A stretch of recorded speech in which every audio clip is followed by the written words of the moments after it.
Hi friends, విశ్వంలో ఎన్నో గ్రహాలు ఉన్నా కేవలం భూమి మీద మాత్రమే జీవం ఎందుకు పుట్టింది?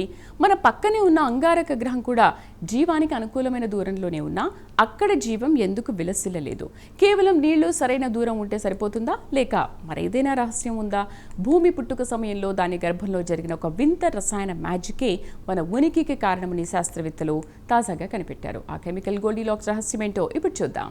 అసలు ఈ గోల్డిలాక్స్ లేదా హ్యాబిటబుల్ జోన్ అంటే ఏంటి?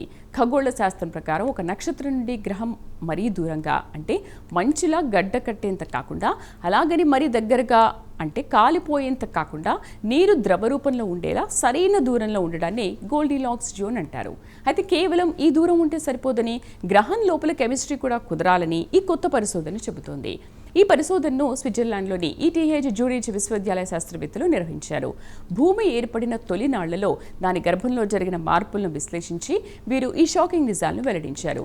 జీవం పుట్టడానికి భూమి ఎంపిక చేసుకున్న ఆ పక్కా లెక్క ఏంటో వీరు సవివరంగా నిరూపించారు. గోల్డిలాక్స్ జోన్ అంటే ఏంటో మనం ఇప్పుడు తెలుసుకున్నాం. కానీ శాస్త్రవేత్తలు ఇప్పుడు కెమికల్ గోల్డిలాక్స్ జోన్ అనే కొత్త సిద్ధాంతాన్ని తెచ్చారు.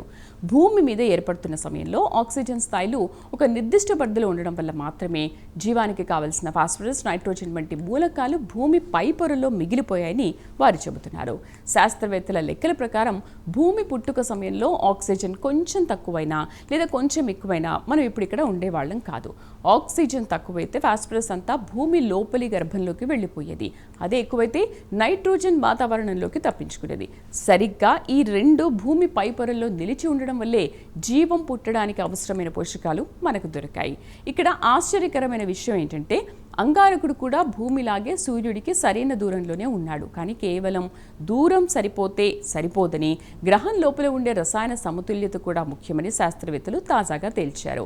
మార్స్ ఏర్పడినప్పుడు అక్కడ ఆక్సిజన్ స్థాయిలు సరిగ్గా లేకపోవడం వల్ల జీవానికి కావలసిన నైట్రోజన్ వాతావరణం నుంచి తప్పించుకుంది. అంటే మార్స్ నివాస యోగ్యమైన దూరంలో ఉన్న లోపల జరిగిన రసాయన లోపం వల్లే అది జీవం లేని గ్రహంగా మిగిలిపోయిందన్నమాట.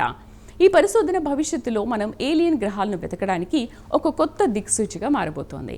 ఇప్పటివరకు కేవలం నీటి కోసం వెతికిన మనం ఇకపై ఆ గ్రహాల గర్భంలో ఆక్సిజన్ స్థాయిలు ఎలా ఉన్నాయో కూడా లెక్క కట్టాల్సి ఉంటుంది. అంటే ఒక గ్రహం చూడ్డానికి భూమిలా ఉన్నా అది కెమికల్గా జీవానికి సిద్ధంగా ఉందో లేదో ఇప్పుడు మనం ముందే చెప్పొచ్చు. చూసారుగా, మనం ఈరోజు ఇక్కడ ఉన్నామంటే అది కోట్ల ఏళ్ల క్రితం ప్రకృతి వేసిన ఒక పక్కా లెక్క. భూమి గర్భంలో జరిగిన ఆ చిన్న రసాయన మ్యాజిక్ వల్లే మనం ఈ అద్భుత ప్రపంచాన్ని చూడగలుగుతున్నాం. వెలుగులోకి వచ్చిన ఈ కెమికల్ గోల్డిలాక్స్ రహస్యం విశ్వంలో జీవం గురించి మన అవగాహననే మార్చేయబోతోంది. ఈ స్పెషల్ ఫీచర్పై మీ అభిప్రాయాలను కామెంట్ ద్వారా తెలపండి. వీడియో నచ్చితే లైక్ చేసి ఛానల్ని సబ్స్క్రైబ్ చేయండి.